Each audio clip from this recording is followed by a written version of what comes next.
Kibs! Eto, may sagot sa iyo si Secretary Benhur Abalos ng DILG. Ayaw pa kasing sumuko. Kasi ho, ang panawagan ng kampo ni Kibuloy, mga kababayan, ano? Ipakita nyo nga, pangalanan nyo nga, yung mga nagbigay ng 15 milyones na patong sa ulo ni Kibuloy. Biruin nyo po yan, ha? May lakas ng loob, may tigas ng muka. Ha? Silang magtanong pa, sino nagbigay ng ganyan, ganito? Minsan nakakatakot po yung mga tanungan nilang ganun eh. Bakit kailangan mong malaman? Hahanapin nyo, hahagilapin nyo, eh nako. Baka yung 15 milyones galing po sa ICC. Baka yung 15 milyones po galing sa FBI, mga kababayan. Oh. Sinagot ni Benhur Abalos, mga kababayan, ng Department of Interior, Local and Government. Oh, sila Kibuloy.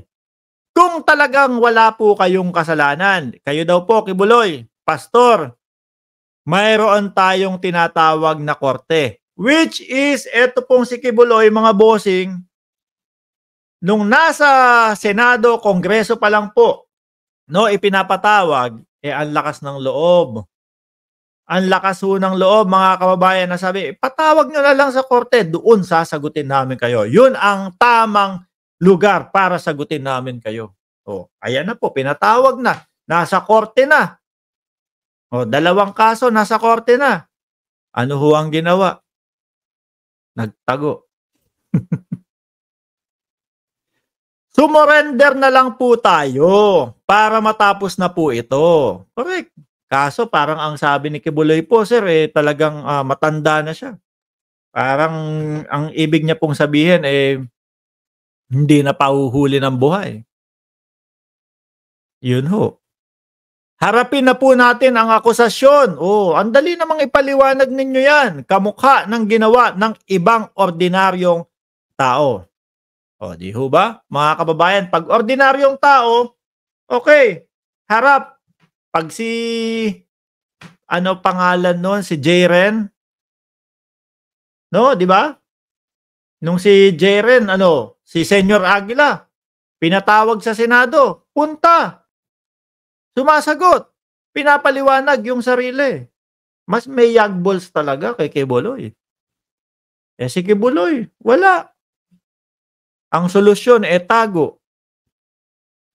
Harapin na po natin ang akusasyon, kamukha ng ginagawa ng ibang ordinaryong tao. Dapat ganun ang mangyari.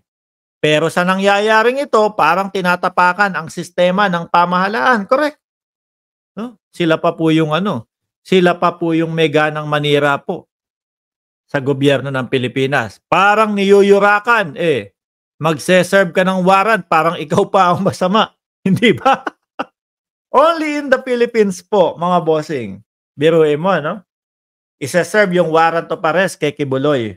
Doon sa, yung kingdom ba nila yon? Doon sa KOJC, kung saan mang lupalop yan, ng Davao. Isa-serve yung warrant of arrest. Nagpadala ng madaming special action force. Dahil po, bakit? Ano ang pamantayan nun? Sabi ni Kibuloy, kumbaga, manlalaban hindi papahuli ng buhay. Ano ibig sabihin nun, mga kababayan? Ratratan. Alangan namang magpadehado po. Ang mga alagad ng batas. Hindi. Sisiguraduhin namin na mas madami kami sa inyo. Dahil kami, ang ginagawa namin, tama, magse-serve ng warrant of arrest. Dumami, ang daming sap. Nakita nyo po kung paano ginugulpe ng mga kampon ni Kibuloy. Ano po? Binabanatan yung mga kapulisan natin. Itong si Senator Robin Padilla. Biglang magpapatawag daw ho ng hearing, mga kababayan. Magpapatawag ako ng hearing, kailangan maimbestigahan. Kailangan mapag-usapan yung pagpunta ng PNP nung SAP doon sa KOJC. Biruin mo, 4:00 ng madaling araw, nagdadasal daw po sila. Pero handa, merong mga gulok, merong mga itak. Paano ba kayo nagdadasal dyan? Hawak-hawak nyo yung mga gulok ninyo? Habang kayo ay nagdadasal? pinagmumukha pa po nilang masama ang ating mga kapulisan, mga kababayan. Biruin mo, no? O, papatawag ko kayo sa Senado. I-hearing natin to. Bakit overpower kayo dyan na mga kapulisan? Bakit sobra-sobra at labis-labis yung inyong ginawa doon sa pagpunta at dapat na pag-aresto kay Kibuloy? Mukha pang mali yung mga kapulisan natin. Ito yung sinasabi ni Secretary Benhur Abalos. Basta simple lang daw po, Pastor. Ang batas ay batas. Ang may kasalanan, mananagot. At iyan ang gagawin namin, Pastor Kibuloy. Oh. Kung sinasagot nyo na ito, at napatunayan ninyo na kayo ho ay walang kasalanan, di laya. Ganun lang po yun. Pantay naman po ang ating batas ngayon.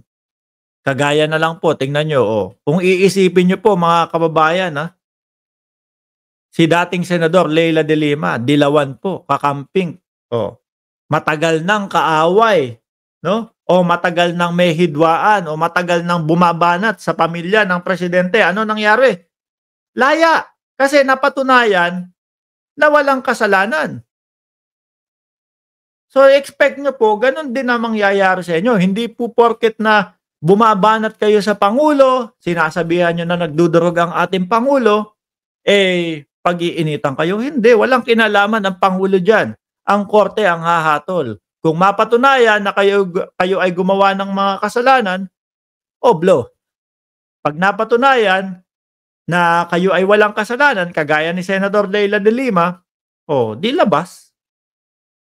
Hindi yung pinagtatagal nyo pa. Ang ending naman po niyan ng pagtatago ninyo, madadakma din ho kayo Sabi ni Kamote Moto, ginawang si Rambo si Pastor. 2 batalyon ang pinadala. Pero nasa China na pala. Tamang oposisyon ang kailangan, hindi puro paninira at marites. Tama. Yan ang matapang. Bravo, Abalos.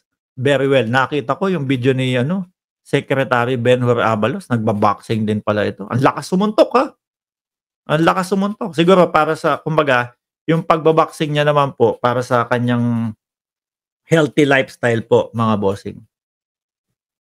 Kung hinuhuli na yan, magtatago pa yan?